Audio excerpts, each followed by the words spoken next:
Allez-y, Alex. Non, j'ai dit bonjour Maude. Bonjour, Maud. tout le monde s'incline. Il n'y a que vous qui disiez bonjour. Bah oui, c'est vrai, c'est pas normal. Et vous pouvez lui souhaiter, non pas un bon anniversaire, mais on va parler d'un anniversaire.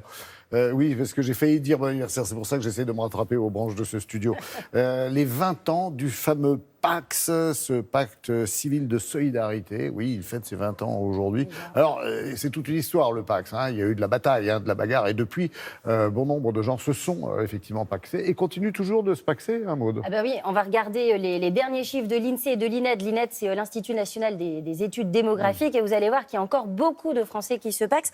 Sur l'année 2017, il y a eu 193 950 pax.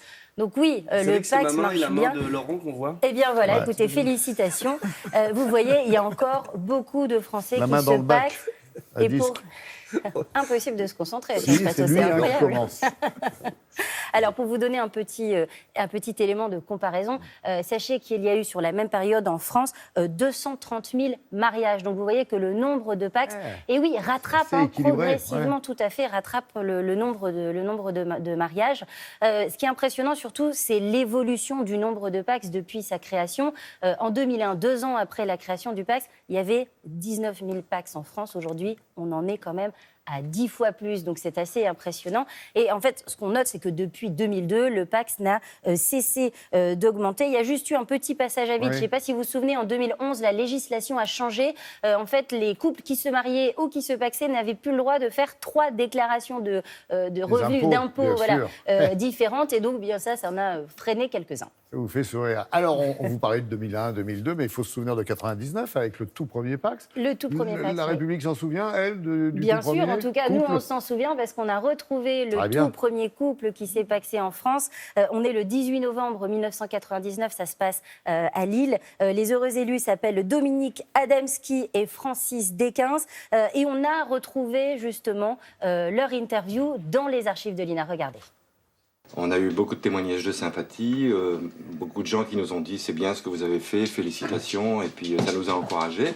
Et en même temps, on s'est senti beaucoup plus fort, beaucoup plus costaud, nous deux, qu'individuellement.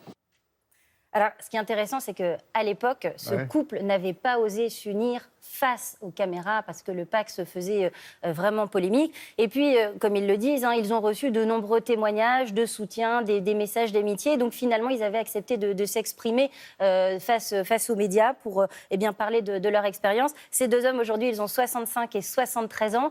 En 2011, ils ont déménagé en Belgique pour pouvoir se marier parce que ça n'était pas encore autorisé en France. Et en 2013, ils sont revenus en France et ils vivent aujourd'hui dans le Sud. Non, mais vous pouvez peut-être pas vous souvenir, mais il y a 20 ans, c'était pas tout à fait le même contexte social et économique. Et à l'époque, ça donnait lieu à des débats plus que houleux, le PACS. Bien sûr, c'était une vraie bataille politique. On est donc en 1999. Le Premier ministre s'appelle Lionel Jospin. Et l'idée, à l'époque, c'est d'essayer de reconnaître le couple homosexuel, parce que s'il y a eu beaucoup d'évolutions en termes de droits des personnes homosexuelles, le couple en tant que tel n'existe pas légalement. Et donc, il y a toute une frange de députés qui vont se battre pour défendre ce droit-là. Sauf qu'il y a toute une frange de la droite, évidemment, qui va s'opposer, qui va manifester un peu partout en France. C'est cette même frange de la droite, d'ailleurs, qu'on retrouve encore aujourd'hui dans les manifestations et qui reproche à ceux qui défendent l'idée d'une union civile entre personnes du même sexe de vouloir casser le modèle familial français. Et ce qui est un peu ironique dans cette histoire, c'est que finalement, le PACS en France, ça a été un énorme succès, surtout chez les couples hétérosexuels. Oui, c'est ça qui est rigolo, d'ailleurs. Et puis on retiendra qu'effectivement, il a du succès aujourd'hui, mais qu'il a fallu plusieurs années de combat politique pour qu'il existe. Bien sûr, on est, comme je vous le disais, au début des années 90. Il y a des parlementaires qui vont essayer de déposer des propositions de loi pour essayer de créer ce partenariat civil. Sauf qu'à chaque fois, ils se cassent un peu les dents et ça ne fonctionne pas. Et donc, c'est finalement Jean-Luc Mélenchon qui va réussir à déposer un texte qui ne va pas passer la barrière du vote, mais ça va ouvrir en tout cas la voie au PACS qui va donc être voté quelques années plus tard. Voilà, c'est loin, 1999. J'étais pas né, moi, on m'a raconté. C'était très dur. Exceptionnel, 99. 99. Voilà. Merci beaucoup Maud pour toutes ces explications. C'est rigolo ce petit retour en arrière et se rappeler effectivement ce bras de fer politique notamment. Tout ça pour un sourire, tout simplement. Et comment les gens étaient mal habillés. Exactement, ça c'est grâce à nos archives.